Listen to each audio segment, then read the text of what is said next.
Every club. Every day. The Global Sports Podcast Network. Hello and welcome to the Daily Brighton podcast. It's your boy, Jamie G, joined by the two. Once again, the trio is back. It's Blessings Chibamba and Joe Richardson. How are we feeling, guys? Yes, lads. We are back, the three of us, after you lot left me for dead. It's good to be back as the trio, mate. Bless, how are we feeling? Yeah, good to be back. Festive period over now, so we can actually get going, I think. Kicking on. I was in the gym today, so back to routine. Did you ask? Not one person asked. Not even the listener cares. I've told about 5 people that. It's so funny because you already told us earlier as well. Yeah. Just had to get that on record. Brilliant. Cheers, Bless. One thing our listener does care about is the upcoming fixture against Arsenal, aka Set Piece FC. You know, we're welcoming them to the Amex this time after the 1-1 draw that we grabbed at the Emirates. What did you make of the first game? I guess we'll go down that road first. It was a 1-1 draw. Obviously, we had the massive controversial moment with Declan Rice getting sent off, clearly not knowing the rules of football and kicking the ball away. Velton was just doing God's work and booting him, so that's good as well. Bless. We did the review. What did you make of it, and where do you think we can kind of bounce back and get them this time? Yeah, I think from what I can remember, it was an interesting game. But at that time, we were in really good form, so it was not what I expected, but also understood it because we're in good form now. Coming on to this one, we're in a bit of a tricky one. So it is going to be a harder game. And we're missing a couple of players as well who are key in how we played in that game, such as the man himself, Mr. Welbs. So it's going to be interesting to see how it pans out, to be honest. But based on that game, I think we can put out a good performance against them. We've done it before. So that should, give us a bit more confidence going into this one and sort of seeking that performance we've been looking for a while now. Yeah, Joe, how do you see the game going? It was 1-1 last time. Do you see us getting a draw again, or maybe snatching all 3 points? To be honest, I think it's probably, the listeners might not like the sound of this, but I think it's actually more down to them. I think if we don't, I reckon it's going to be quite a cagey affair. I don't think it's going to be goals, whatever. But I just feel like they've posed such a threat from set plays, and I could see that hurting us. I could see that hurting us, but I don't really see tons of threat everywhere else. Really, I feel like after the Aston Villa game, the boys will be up for it. I'm actually predicting a win personally, but I think that we just need to maybe overwhelm them a bit. And I think they're sort of buzzing about that Brentford result, but I feel like we need to basically sap the confidence out of them early. I'd like to see an early goal. I think would do that, make them chase the game, even though that happened against Brentford. But Brentford never really looked like they had control of the game. I also think we're a better football inside than Brentford as well. So get the game under control, and then score an early goal, and then hopefully just build on from that, really. Try to avoid the ball going out of play, apparently, because they literally just love scoring set pieces. So that's a good start, and I think from there we could build on that. Yeah, like I said, last time out, we had twice as many shots as them. We had 22 to their 11. We had 64% of the ball. They had 36. That was under a time where Hertzler, I felt, was very much wanting to keep the ball, but we've seen recently, like the Aston Villa game just gone, he seems a lot more content to let the other team have the ball. So I think I can see Arsenal coming out and having a bit more possession than us this time round. But like you say, in possession, they are so slow with it. And when they probe the box, as we were talking about off air, they are very just don't really have much bite. much directness. It's a lot of passes back, waiting for that right moment, and that's what I can kind of see the game being. I can see it being a 1-1. I'm thinking might be able to snatch one on the counter, or just playing a bit like Fulham did. Fulham were very set up quite defensively against them. They played one long ball into a channel to Raul Jimenez. If we can get João Pedro into those same positions, that's where I can kind of see us hurting them, and then just kind of stick it out for a draw and wait for them to break us down. And like you say, don't give away a corner, because this lot play for corners, mate. It's actually crazy the amount of goals they've scored from corners. We've got the stats here for our listeners. A quarter of their goals have come from corners. 22 from open play and 3 on the counter. So very dangerous in the corners. Bless, is that something that you actually worry about, especially coming from Aston Villa game where we spoke about in the review? Both of their goals came from corners, not directly, but did come from corners. Yeah, definitely something I'm worried about. And I think from that Aston Villa game, it was the first time I sort of saw Verbruggen sort of flapping at the ball. I've never really seen him do that. So that did concern me, especially with Arsenal coming up. I think the main thing is we just have to match them physically in there. They're going to be aggressive, and they have created this like chaos whenever it's a corner. People are just panicking when they don't need to panic, and that's resulted into most of their goals. The ball just pinging around and it somehow ends up in the net. So if we can just stay calm and match the aggression when they do get their corner, they will get a corner. Can't pretend they won't. But if we can just stay calm, I think is the main thing. Don't come out and flap at the ball. Like, just be really assured and try and match the runs and be aggressive and head it away. Well, I actually think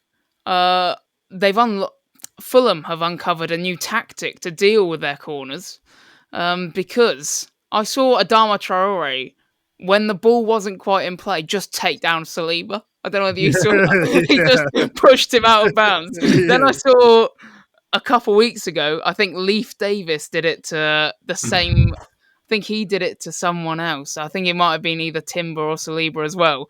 The tactic is take them down before they've even got a chance to do that running in from the back post thing, and then we should be Gucci. Joe, what do you think?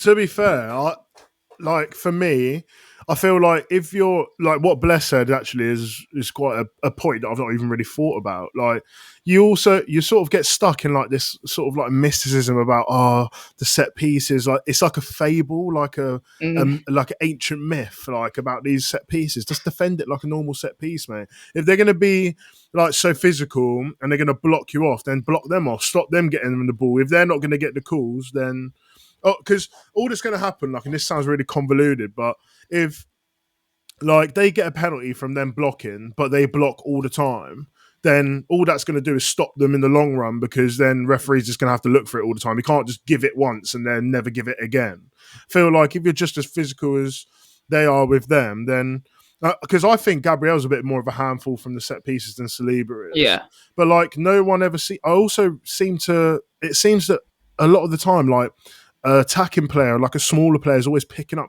Gabriel. I don't know how that works, because I see so many teams play zonally, and I just don't. I just think that you need to just match them 1-for-1. Literally, don't even look to see where the ball's coming from, mate. Just hold him. Yeah. And when it gets to that sort of chaosy bit, where just chuck him on the floor, mate. Kick him if you want, mate. When they're on the floor, just give them a sly one. Like don't know if you lot saw it, but Hannibal the other day. Yeah. Just give him one of them, mate. Yeah, done, sorted. Injure their players. Yeah. I mean, great tactic. Or you go with the Tom Garrett tactic and you stick 4 men up. I don't know if that would work. I reckon that could be so peak. Because who was it in the Champions League that did it? I think was it Monaco? No, they scored 3 against Monaco. It was someone did it. Someone did it in the Champions League. Yeah, and it actually worked. It actually worked, but like I feel like it's Atalanta. so much. Yeah, so much goes into it that is like is the variables. There's so much of it that like there's not really. If the delivery's bad, then they're probably not going to score from the set piece. Do you know what I mean? Like regardless of if you have 4-man up, if you're punching people in the box, whatever. But like, so if they get it right, you're gonna probably put your money on Gabriel to win a header against almost every, because he attacks the headers like he's defending them. Yeah. So. Thing you mentioned with them blocking, and this is going to make me very unpopular with Arsenal fans. But as if you weren't already. Exactly. I'm trying to get in their good books, clearly. But, I mean, all their set pieces are fouls. They block the keeper every single time, or they push a defender into the keeper. How's that allowed? If I see that on Saturday, I will be coming on this podcast on Sunday and delivering a monologue about how much I hate these set pieces and how referees need to get in check. Because the goal, Saliba's goal against Brentford that's just been for them, foul on the keeper. He's pinned him. He's literally pinned him like he's doing hold-up play, like he's Haaland against Saliba. It's an absolute joke. You can't be doing that against the keeper. I'm not for defending keepers if they get a little touch, but I mean, he's literally posting him up like it's the NBA. It's mental. I do find it weird. On that note, it's time for our ad. We can talk about other ways Arsenal may be able to hurt us if they have any other ways of playing, to be honest. Here at the Global Sports Podcast Network, we spent a lot of time selecting our delivery platform. Zencastr came out the clear winner. With 4K video recording from your phone and AI editing that automatically removes all those ums and ahs, it's super easy to start a podcast that sounds great and is delivered efficiently.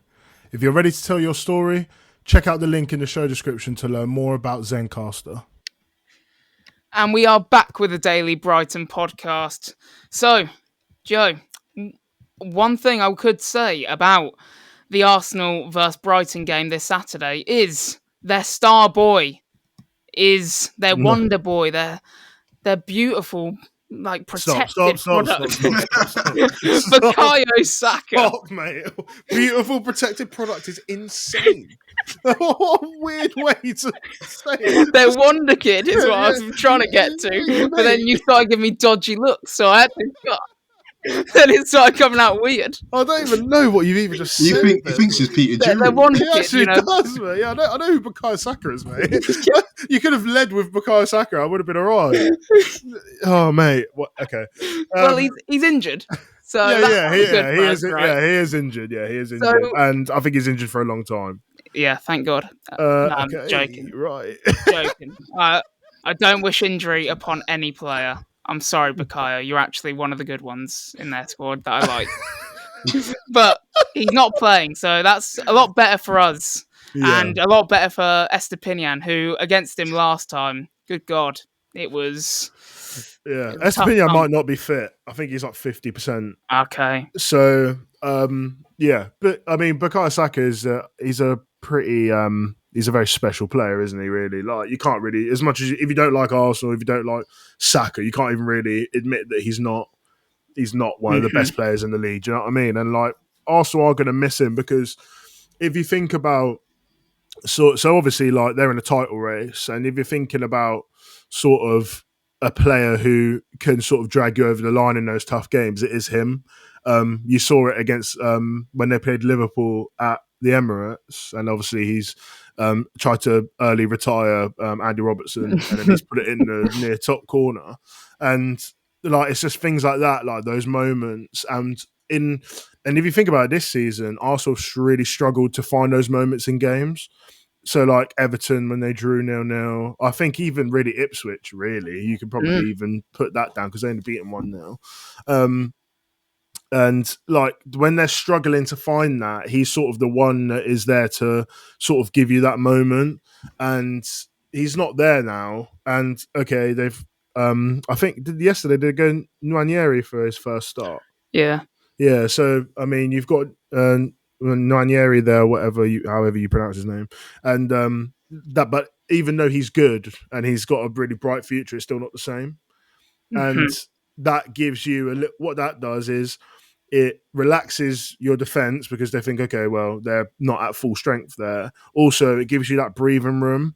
Those moments where like you might not necessarily be those moments in games where you'd be under pressure, like you sort of will have a little bit more respite because that sort of quality isn't out there. And it is a good thing for us, 100%. But I mean, let's not. We joke about it and say like, oh well, without him, what do they really have? But like, they still have like positions of players that can hurt us. Do you know what I mean? But I think he would be the one that I would point out to if he was fit. Do you know what I mean? Yeah, there's so many times where, I mean, especially this season, because we'll touch on Martinelli in a minute, but Martinelli's kind of regressed or not been the player that they all thought he kind of was. So they've relied a lot on that right-hand side. And especially with Odegard, when he was out earlier in the season, every move that they had was through Bakai Saka, with him just trying to create some magic. And when Odegaard did come back, the partnership that he has with Saka is such a threat. Like every week that they play, it is really like quite intimidating for any opposing left back or fullbacks to come up against those two. And that's where they have their biggest threat. I mean, Odegaard, you mentioned the players that they do still have. Odegaard is clearly still one of them. He'll be doing it, and he's still been doing it in parts this season. Looks like every move kind of goes through him that Arsenal create, especially with Saka being out the last couple of games. It's his interplay with the strikers, with the wingers, that is so good and is really quite dangerous for us. Bless, what do you think of Odegaard and where their threat could kind of come from with him? Yeah, I echo exactly what you said. I think he's their creative spark in there. If you look at the other midfielders, they're not really as creative as him. So he is the main sort of focal point in terms of like trying to get that key pass before the assist to the assist. You see him do that a lot, and that doesn't get seen in stats, but that is a crucial part of it. But I think my main concern is a bit more tactically. I think the way they play, there's a possibility we could get a bit suffocated in terms of just how aggressive the two centre-backs are. And obviously at the moment, without Danny Welbeck, who was amazing in that first game, to hold the ball up and actually sort of match the physicality of the two centre-backs. With João Pedro, I don't know if he is strong enough to do that.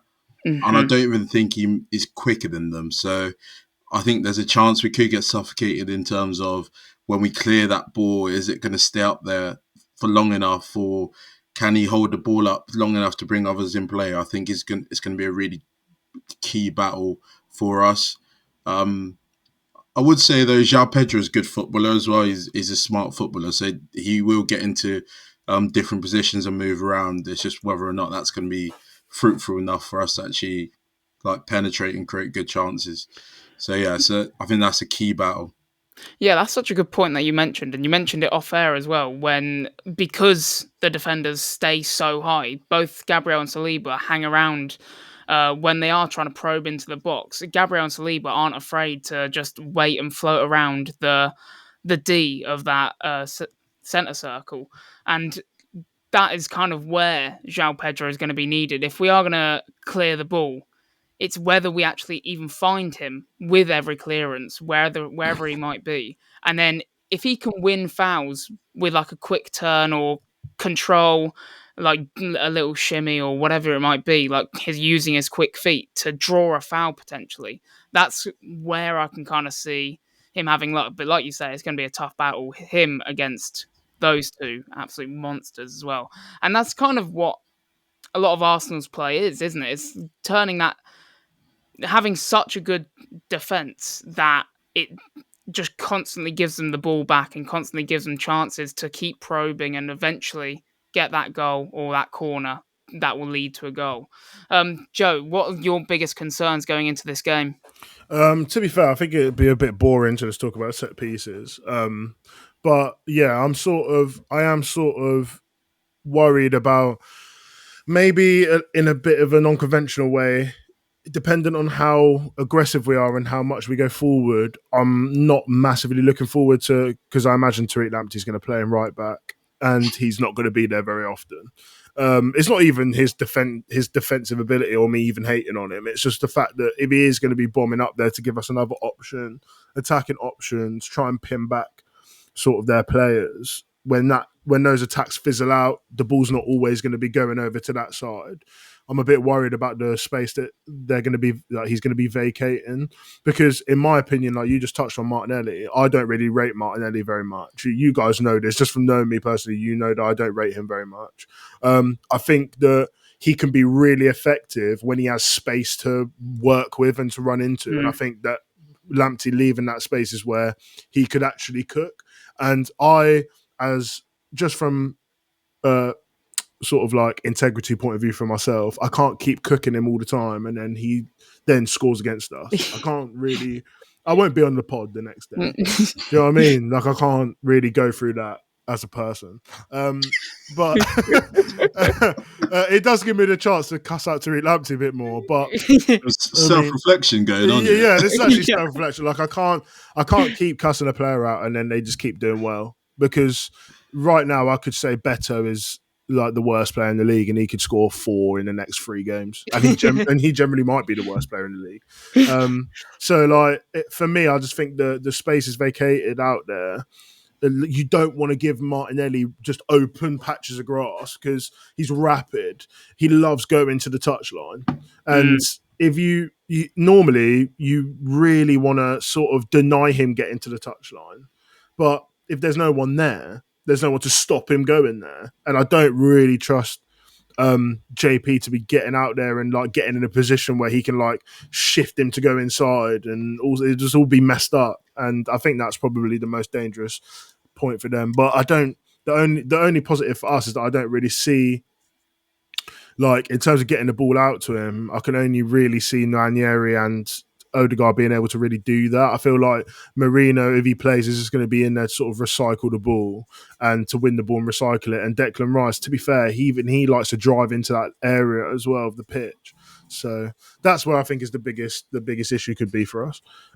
Yeah, and you mentioned that you didn't want to cuss him out in case he does something, so I'll take this opportunity to do that for you, because I also think he's absolutely woeful.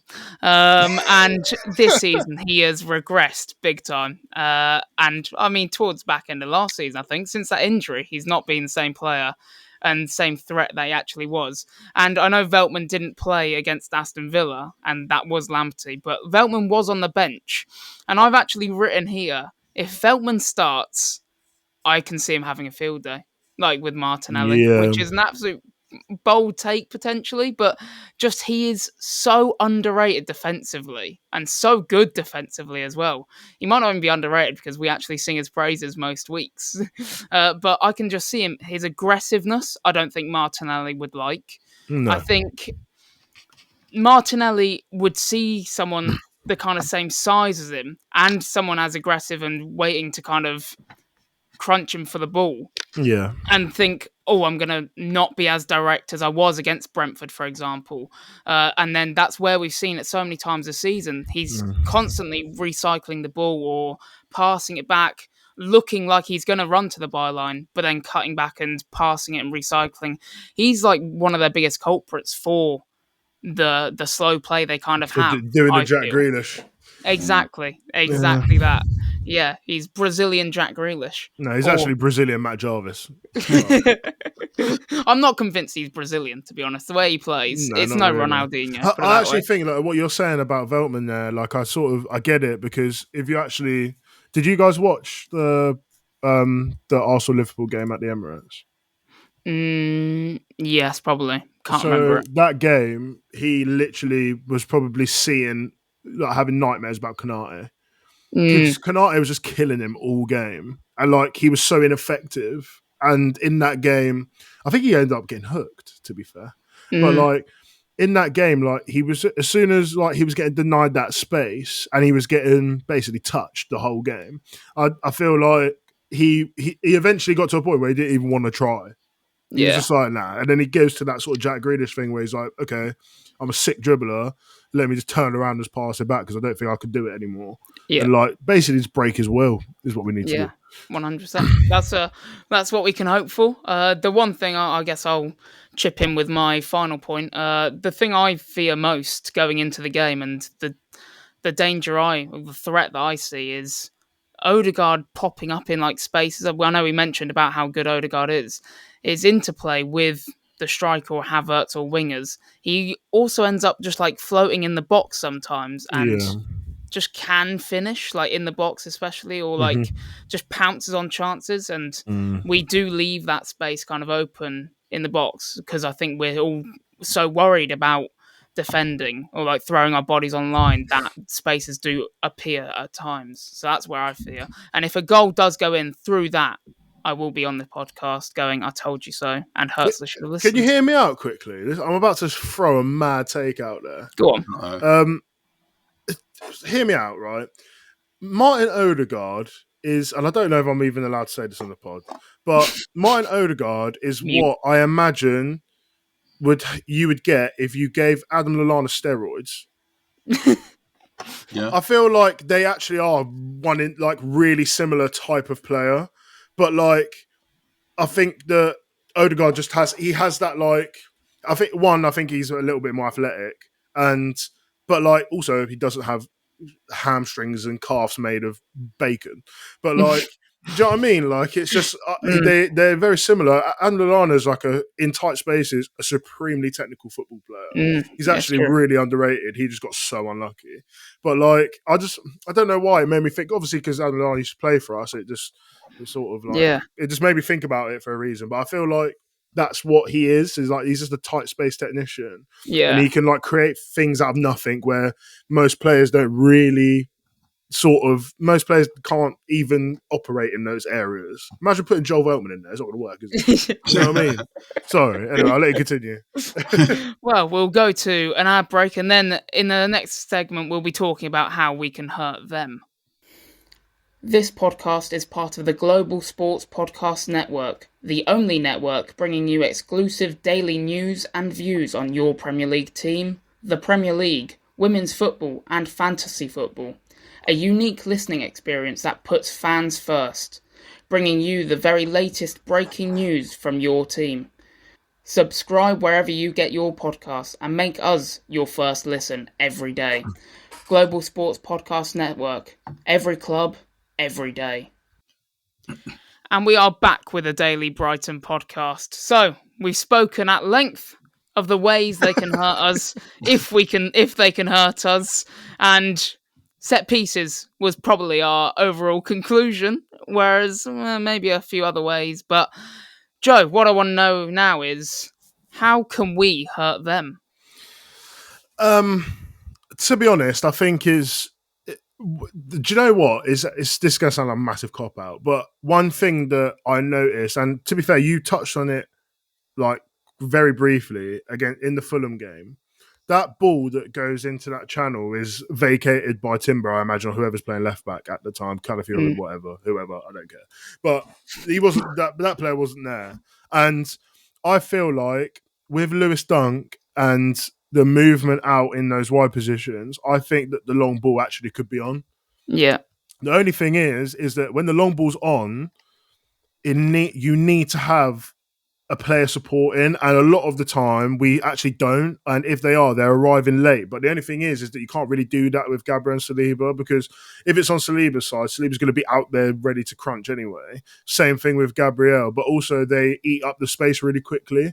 So like, this is the thing of like, so like, for example, I feel like a player like for example, Matoma, I don't think suits. He's obviously good and moving into those spaces, whatever, but I don't think that he suits that sort of physical. He doesn't like it. Do you know what I mean? I don't think he likes it. Whereas I feel like a player like Odegard or, Grud, I'm not sure, but like Minte, like those sort of players, like they like that, and I feel like they can sort of thrive off of that, and also be able to get into those spaces to support that player who's made that run. And I think that could be actually a pretty viable. We've seen it like a good few times this season as well, like just in general. So I think even against Villa, that was a long ball from Lewis Dunk. So I think it could work really, especially if they're going to be the centre back's going to be really high as well, because you're going to be trying to aim it to put in a space where the keeper can't come out for it, and it's too far for Gabriel and Saliba. They have to get turned and start running back towards their own goal. Is sort of what you're looking for. So I think that could be a way. Yeah. Do you think, Bless, Joe mentioned it there, having Minter and Adingra. Do you think this is the kind of game that could suit them in terms of being an outlet if we are to play those long balls? Because if they have Lewis Skelly, who's been playing left back for them recently, apart from I guess against Brentford, went with Calafiori, and now I think, he's been playing right back. One of the two. No, he plays left back. Left back, yeah, okay. I was thinking because he's traditionally, I believe, a winger in his youth. He's a midfielder. Mm-hmm. So he was like always quite high up. The spaces are there to be kind of had, especially when you say he's been very good though. By the way, he's actually been really good. Yeah. He has been class. I'm not cussing him out. He's actually been impressive recently. No, I'll leave him for the next year when I can cuss him out. But that's fair do you think this is where kind of Minter can use his pace if the ball is in that channel to kind of latch onto the end of those balls and be a support for Pedro as well? Yeah, I definitely think if those opportunities are available, those are sort of the players we want in those positions. People who are direct and quick.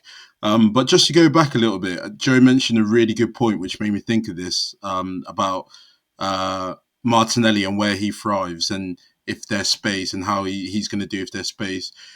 The way this game is going to pan out is absolutely fascinating, I think, because if we do sit deep, yes, we have that option of actually doing that. But then also it goes back to my point where I said we could get suffocated quite easily.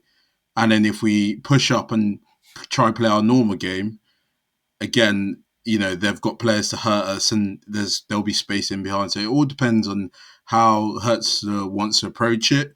I think the best way to do it would be just to figure out a bit of a balance of the two, because like Joe said, that long ball will be on in those wide areas. And if we can get our aggressive wingers, Adingra and Minte, in those wide areas, I think that is our best possible chance of success, because they're rapid and they're quite aggressive in how they play anyway as well. And we have got that long range pass, but if that's not on, that's not working, it's not sticking, we're really going to suffer. So it is, it'd be fascinating to see how he approaches it. I wonder if we're going to sit deep, or I wonder if we're going to actually step forward and play our normal football.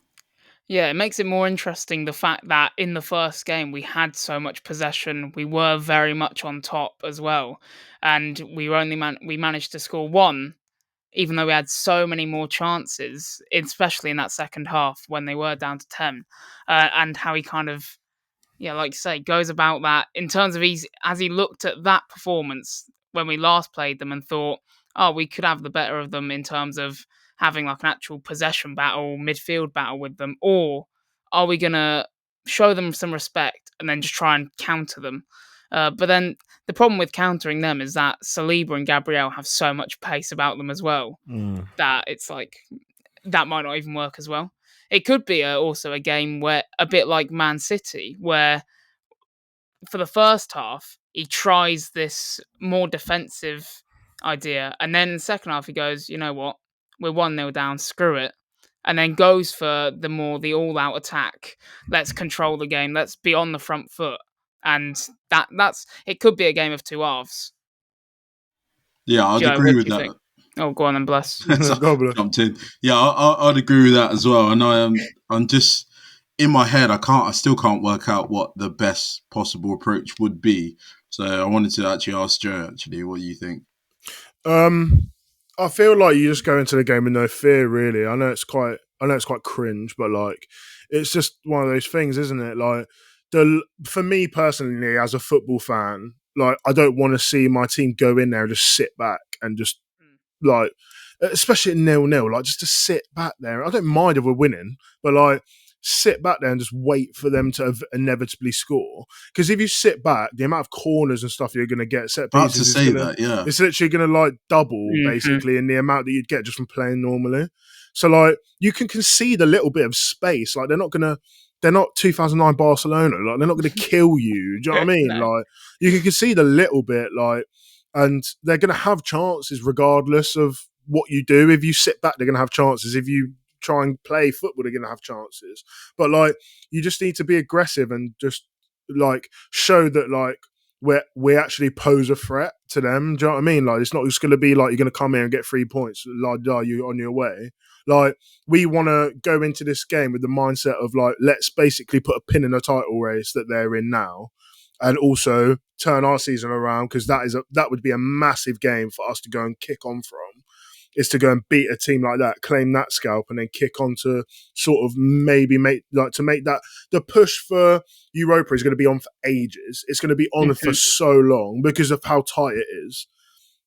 It's going to be on for ages. A couple results. I know it's been bad for a while, like in terms of like no wins, but like how many points off we are off? Like 7th, probably like 5, 6 maybe, but still on. Like so. 100% just use that. You just want to go to it, try and go and win the game. Don't play for a draw just because it's Arsenal. Go, strike the fear of God in them and win all 3 points. Thank you very much. Yeah, there we go. And that is Joe's drop the mic moment. Yeah. Tell us at home and tell us in the comment section of this podcast on our TikTok, and DM us on Instagram and Twitter. Tell us how you think Kurtzler will line up, how you think he'll play, and where you think Arsenal can, or if they will even hurt us. But that's it for us. Score predictions. Oh, we can do score predictions nice and quick. I'm going 1-0. 2-1. Brighton. 1-0 Brighton. Love there that. There we go. Let us know your score. Danny Welbeck. Well. I'm getting Danny Welbeck knee slide anyway. Yeah, his knees are killing. But yeah, Danny Welbeck knee slide, but I don't care, mate. I want to see him jump down from the stands and come on knee slide on the pitch. There we go. Perfect. Well, see you guys all next time. Peace. Every club, every day. The Global Sports Podcast Network.